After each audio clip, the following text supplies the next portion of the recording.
भगवद गीता अध्याय 2। कुरुक्षेत्र के युद्ध मैदान में अर्जुन अपने ही गुरुजनों, रिश्तेदारों और मित्रों को सामने देखकर मोह और दुख में डूब जाते हैं। उनके हाथ कांपने लगते हैं और वे युद्ध करने से मना कर देते हैं। तब भगवान श्री कृष्ण अर्जुन को आत्मा की अमरता, कर्मयोग और संभाव का दिव्य ज्ञान देना प्रारंभ करते हैं।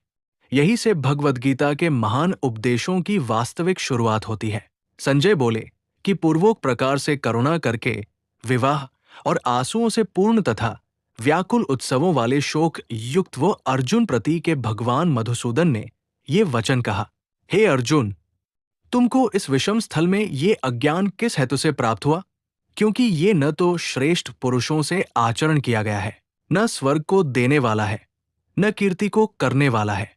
इसलिए हे अर्जुन, नपुंसकता को मत प्राप्त हो, ये तेरे योग्य नहीं है।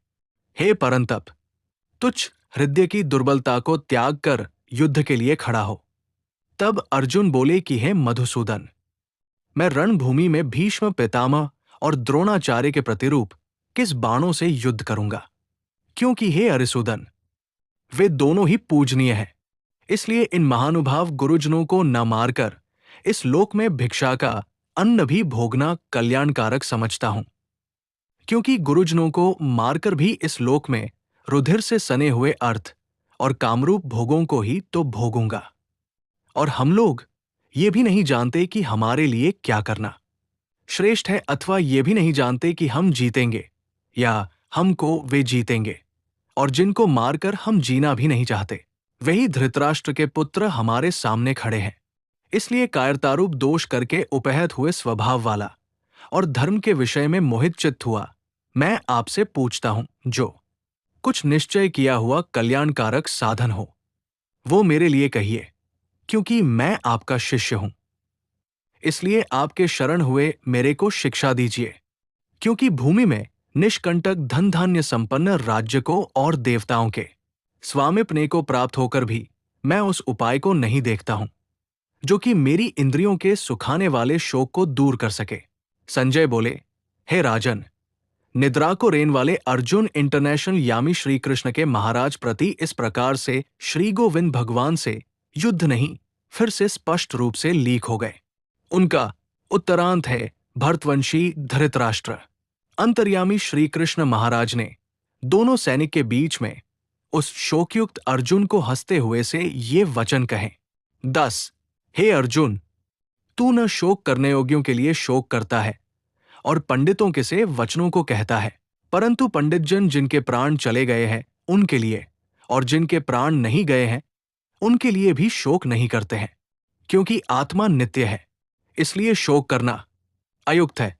वास्तव में न तो ऐसा ही है कि मैं किसी काल में नहीं था अथवा तो नहीं था, या ये राजलोग नहीं थे, और ना ही ऐसा है कि इससे आगे हम सब नहीं मिलेंगे।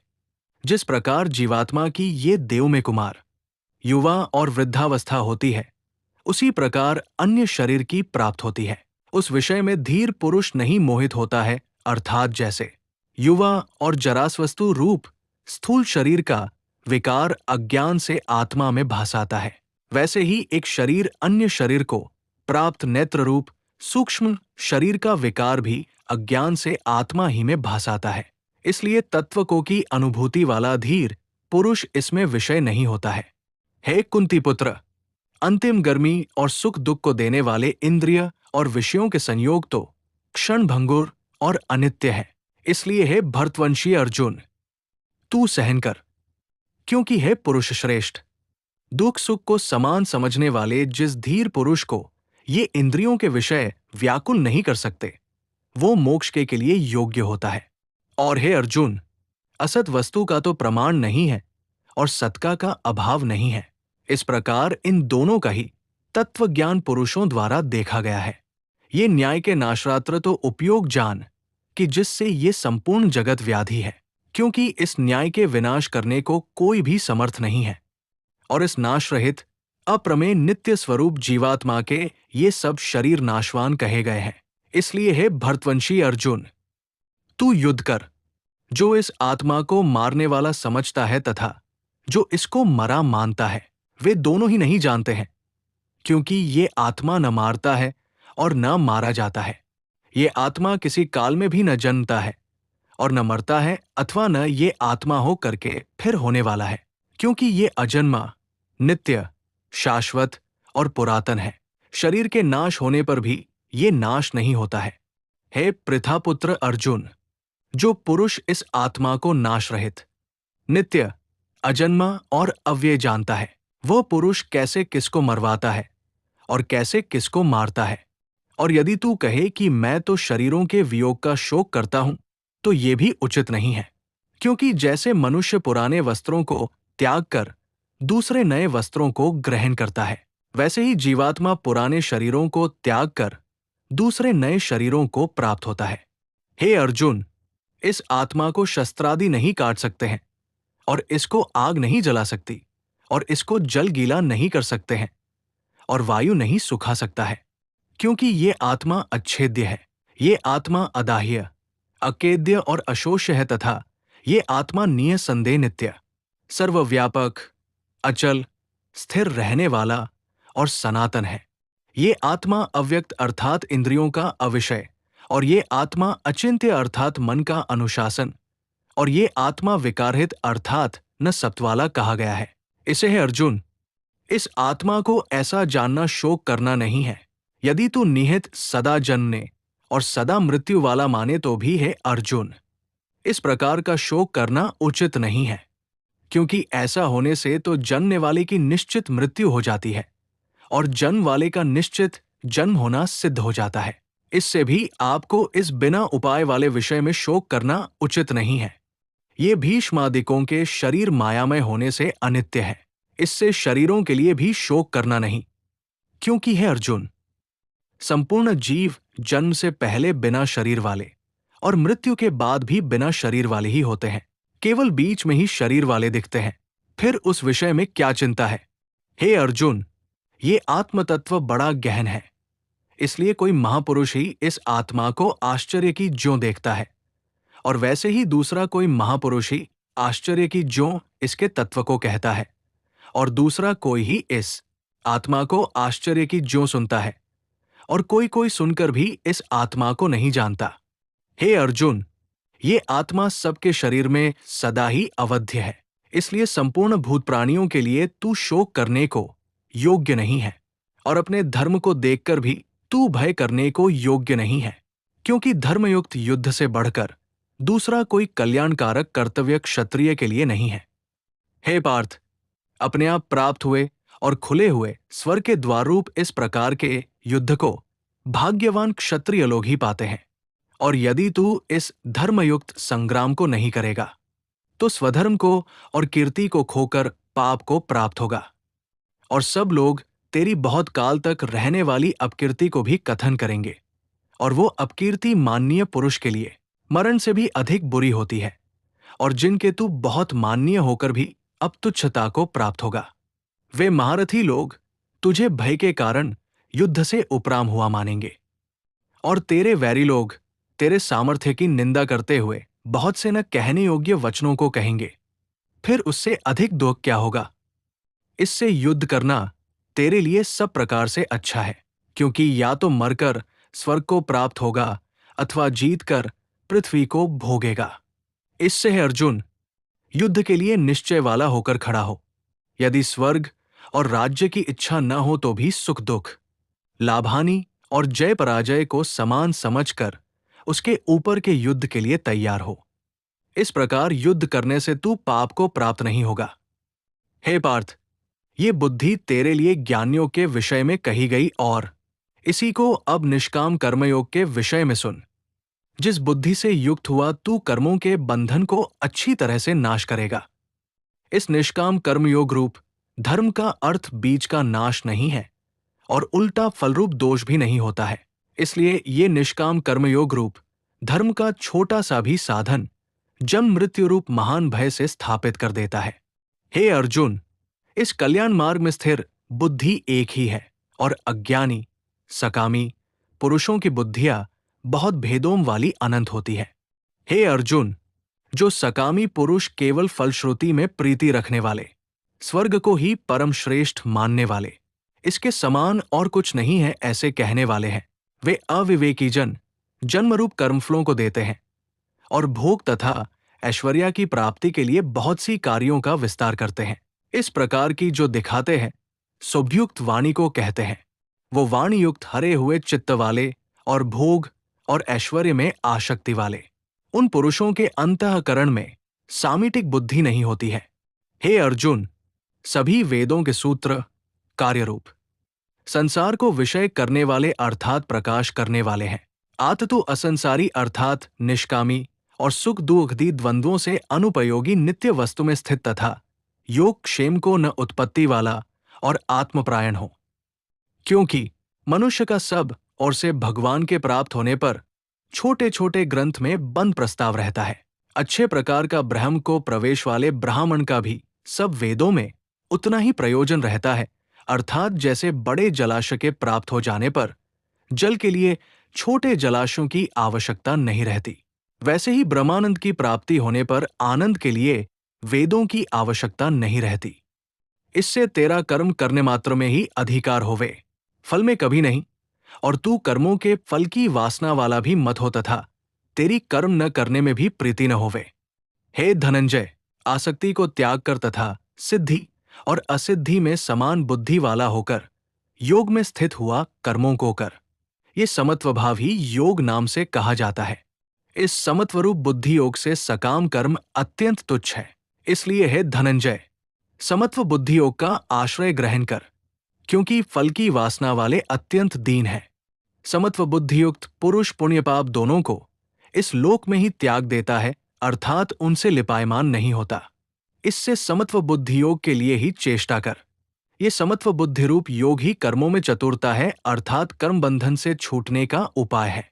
क्योंकि बुद्धियोग युक्त ज्ञानी जन कर्मों से उत्पन्न होने वाले फल को त्याग कर जन्मरूप बंधन से छूटे हुए निर्दोष अर्थात अमृतमय परमपद को प्राप्त होते हैं। हे अर्जुन, जिस काल में तेरी बुद्धि मोहरूप दलदल को बिल्कुल तर जाएगी, तब तू सुनने योग्य और सुने हुए के वैराग्य को प्राप्त होगा। जब तेरी अनेक प्रकार के सिद्धांतों को सुनने से विचलित हुई बुद्धि परमात्मा के स्वरूप में अचल और स्थिर ठहर जाएगी, तब तू समत्वरूप योग को प्राप्त होगा। इस प्रकार भगवान के वचनों को सुनकर अर्जुन ने पूछा, है केशव, समाधि में स्थित स्थिर बुद्धि वाले पुरुष का क्या लक्षण है, और स्थिर बुद्धि पुरुष कैसे बोलता है, कैसे बैठता है, कैसे चलता है?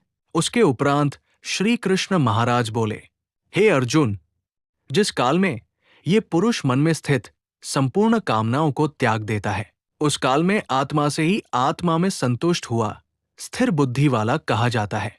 तथा दुखों की प्राप्ति में उद्वेग रहित है मन जिसका, और सुखों की प्राप्ति में दूर हो गई है स्पृहा जिसकी, तथा नष्ट हो गए हैं राग, भय और क्रोध जिसके, ऐसा मुनि स्थिर बुद्धि कहा जाता है।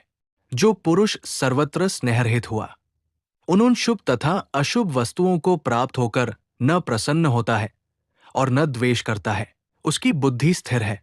और कछुआ अपने अंगों को जैसे समेट लेता है, वैसे ही ये पुरुष जब सब ओर से अपनी इंद्रियों को इंद्रियों के विषयों से समेट लेता है, तब उसकी बुद्धि स्थिर होती है। यद्यपि इंद्रियों के द्वारा विषयों को न ग्रहण करने वाले पुरुष के भी केवल विषय तो निवृत्त हो जाते हैं, परंतु राग नहीं निवृत्त होता, और इस पुरुष का तो राग भी परमात्मा को साक्षात करके निवृत्त हो जाता है। और हे अर्जुन, जिससे कि यत्न करते हुए बुद्धिमान पुरुष के भी मन को ये प्रमथन स्वभाव वाली इंद्रिया बलात् हर लेती है। इसलिए मनुष्य को चाहिए कि उन संपूर्ण इंद्रियों को वश में करके समाहित चित्त हुआ मेरे परायण स्थित होवे।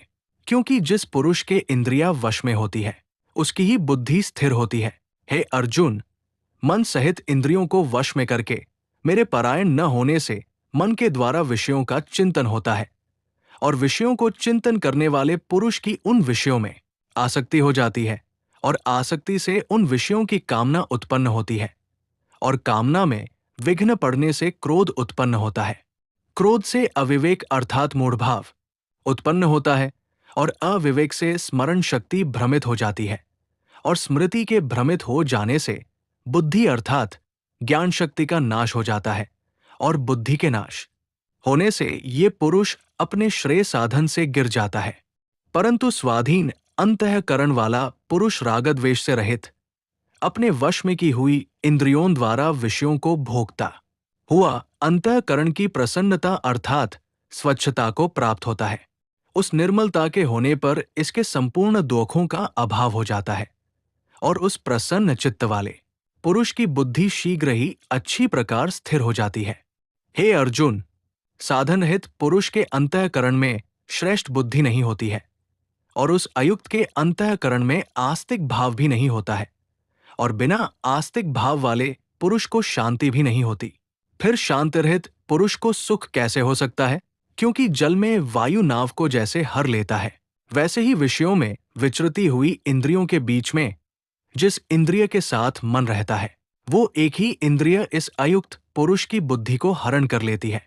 इससे है महाबाहो, जिस पुरुष की इंद्रियां सब प्रकार इंद्रियों के विषयों से वश में की हुई होती है, उसकी बुद्धि स्थिर होती है। और हे अर्जुन, संपूर्ण भूत प्राणियों के लिए जो रात्रि है, उस नित्य शुद्ध बोध स्वरूप परमानंद में भगवत को प्राप्त हुआ योगी पुरुष जागता है और जिस नाशवान क्षणभंगुर सांसारिक सुख में सब भूत प्राणी जागते हैं, तत्व को जानने वाले मुनि के लिए वो रात्रि है। जैसे सब ओर से परिपूर्ण अचल प्रतिष्ठा वाले समुद्र के प्रति नाना नदियों के जल उसको चलायमान न करते हुए ही समा जाते हैं, वैसे ही जिस स्थिर बुद्धि पुरुष के प्रति संपूर्ण भोग किसी प्रकार का विकार उत्पन्न किए बिना ही समा जाते हैं, वो पुरुष परम शांति को प्राप्त होता है, न कि भोगों को चाहने वाला। क्योंकि जो पुरुष संपूर्ण कामनाओं को त्याग कर ममता रहित और अहंकार रहित स्पृहारहित हुआ बरतता है, वो शांति को प्राप्त होता है। हे अर्जुन, ये ब्रह्म को प्राप्त हुए पुरुष की स्थिति है। इसको प्राप्त होकर योगी कभी मोहित नहीं होता है और अंतकाल में भी इस निष्ठा में स्थित होकर ब्रह्मानंद को प्राप्त हो जाता है। श्रीमद् भगवद गीता के दूसरे अध्याय का महात्म्य। श्री भगवान कहते हैं, लक्ष्मी, प्रथम अध्याय के महात्म्य का उत्तम उपाख्यान मैंने तुम्हें सुना दिया। अब अन्य अध्यायों के महात्म्य श्रवण करो। दक्षिण दिशा में वेदवेत्ता ब्राह्मणों के पुरंदरपुर नामक नगर में श्रीमान देव शर्मा नामक एक विद्वान ब्राह्मण रहते थे। वे अतिथियों के पूजक, स्वाध्यायशील, वैदशास्त्रों के विशेषज्ञ, यज्ञों का अनुष्ठान करने वाले और तपस्वियों के सदा ही प्रिय थे। उन्होंने उत्तम द्रव्यों के द्वारा अग्नि में हवन करके दीर्घकाल तक देवताओं को तृप्त किया, किंतु उन धर्मात्मा ब्राह्मण को कभी सदा रहने वाली शांति न मिली। वे परम कल्याणमय तत्व का ज्ञान प्राप्त करने की इच्छा से प्रतिदिन प्रचुर सामग्रियों के द्वारा सत्य संकल्प वाले तपस्वियों की सेवा करने लगे। इस प्रकार शुभ आचरण करते हुए उन्हें बहुत समय बीत गया। तदंतर एक दिन पृथ्वी पर उनके समक्ष एक त्यागी महात्मा प्रकट हुए। वे पूर्ण अनुव्वी, आकांक्षारहित, नासिका के अग्रभाग पर दृष्टि रखने वाले तथा शांतचित्त थे। निरंतर परमात्मा के चिंतन में संलग्न हो वे सदा आनंद विभोर रहते थे। देव शर्मा ने उन नित्य संतुष्ट तपस्वी को शुद्ध भाव से प्रणाम किया और पूछा, महात्मन, मुझे शांति में स्थिति कैसे प्राप्त होगी? तब उन आत्मज्ञानी संत ने देव शर्मा को सौपुर ग्राम के निवासी मित्रवान का, जो बकरियों का चरवाहा था, परिचय दिया और कहा, वही तुम्हें उपदेश देगा। ये सुनकर देव शर्मा ने महात्मा के चरणों की वंदना की और समृद्धिशाली सौपुर ग्राम में पहुंचकर उसके उत्तर भाग में एक विशाल वन देखा। उसी वन में नदी के किनारे एक शिला पर मित्रवान बैठा था। उसके नेत्र आनंदातिरेक से निश्चल हो रहे थे। वो अपलक दृष्टि से देख रहा था। वो स्थान आपस का स्वाभाविक वैर छोड़कर एकत्रित हुए परस्पर विरोधी जंतुओं से घिरा था। वहां उद्यान में मंद मंद वायु चल रही थी। मृगों के झुंड शांत भाव से बैठे थे और मित्रवान दया से भरी हुई आनंदमयी मनोहारिणी दृष्टि से पृथ्वी पर मानो अमृत छिड़क रहा था। इस रूप में उसे देखकर देव शर्मा का मन प्रसन्न हो गया। वे उत्सुक होकर बड़ी विनय के साथ मित्रवान के पास गए। मित्रवान ने भी अपने मस्तक को किंचित नवाकर देव शर्मा का सत्कार किया। तदंतर विद्वान देव शर्मा अनन्य चित्त से मित्रवान के समीप गए और जब उसके ध्यान का समय समाप्त हो गया, उस समय उन्होंने अपने मन की बात पूछी। महाभाग, मैं आत्मा का ज्ञान प्राप्त करना चाहता हूं। मेरे इस मनोरथ की पूर्ति के लिए मुझे किसी ऐसे उपाय का उपदेश कीजिए जिसके द्वारा सिद्धि प्राप्त हो चुकी हो। देव शर्मा की बात सुनकर मित्रवान ने एक क्षण तक कुछ विचार किया। उसके बाद इस प्रकार कहा, विद्वन, एक समय की बात है, मैं वन के भीतर बकरियों की रक्षा कर रहा था। इतने में ही एक भयंकर व्याघ्र पर मेरी दृष्टि पड़ी, जो मानो सबको ग्रस लेना चाहता था। मैं मृत्यु से डरता था, इसलिए व्याघ्र को आते देख बकरियों के झुंड को आगे करके वहां से भाग चला। किंतु एक बकरी तुरंत ही सारा भय छोड़कर नदी के किनारे उस बाग के पास बेरोकटोक चली गई। फिर तो व्याघ्र भी द्वेष छोड़कर चुपचाप खड़ा हो गया। उसे इस अवस्था में देखकर बकरी बोली, व्याघ्र, तुम्हें तो अभीष्ट भोजन प्राप्त हुआ है, मेरे शरीर से मांस निकालकर प्रेम पूर्वक खाओ ना। तुम इतनी देर से खड़े क्यों हो? तुम्हारे मन में मुझे खाने का विचार क्यों नहीं हो रहा है? व्याघ्र बोला, बकरी, इस स्थान पर आते ही मेरे मन से द्वेष का भाव निकल गया, भूख प्यास भी मिट गई, इसलिए पास आने पर भी अब मैं तुझे खाना नहीं चाहता। व्याघ्र के यूं कहने पर बकरी बोली, न जाने मैं कैसे निर्भय हो गई हूं। इसमें क्या कारण हो सकता है? यदि तुम जानते हो तो बताओ। ये सुनकर व्याघ्र ने कहा, मैं भी नहीं जानता। चलो सामने खड़े हुए इन महापुरुष से पूछें। ऐसा निश्चय करके वे दोनों वहां से चल दिए। उन दोनों के स्वभाव में ये विचित्र परिवर्तन देखकर मैं बहुत विस्मय में पड़ा था। इतने में ही उन्होंने मुझसे ही आकर प्रश्न किया। वहां वृक्ष की शाखा पर एक वानर राज था। उन दोनों के साथ मैंने भी वानर राज से पूछा।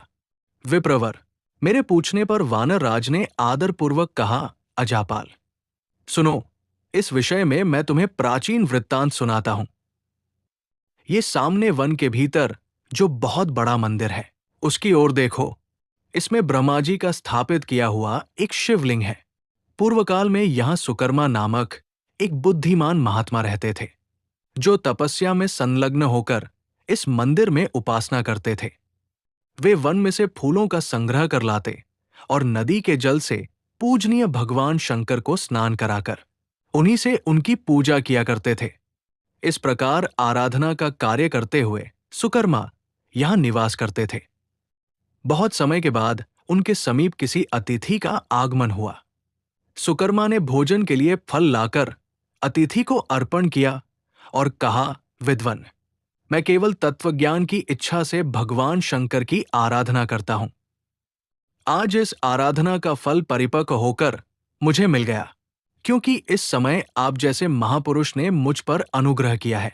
सुकर्मा के ये मधुर वचन सुनकर तपस्या के धनी महात्मा अतिथि को बड़ी प्रसन्नता हुई। उन्होंने एक शिलाखंड पर गीता का दूसरा अध्याय लिख दिया और ब्राह्मण को उसके पाठ एवं अभ्यास के लिए आज्ञा देते हुए कहा, ब्राह्मण, इससे तुम्हारा आत्मज्ञान संबंधी मनोरथ अपने आप सफल हो जाएगा। यो कहकर वे बुद्धिमान तपस्वी सुकर्मा के सामने ही उनके देखते देखते अंतर्धान हो गए। सुकर्मा विस्मित होकर उनके आदेश के अनुसार निरंतर गीता के द्वितीय अध्याय का अभ्यास करने लगे। तदंतर दीर्घकाल के पश्चात अंतःकरण शुद्ध होकर उन्हें आत्मज्ञान की प्राप्ति हुई। फिर वे जहां जहां गए वहां का तपोवन शांत हो गया। उनमें शीतोष्ण और रागद्वेष आदि की बाधाएं दूर हो गईं। इतना ही नहीं, उन स्थानों में भूख प्यास का कष्ट भी जाता रहा तथा भय का सर्वथा अभाव हो गया। ये सब द्वितीय अध्याय का जप करने वाले सुकर्मा ब्राह्मण की तपस्या का ही प्रभाव समझो।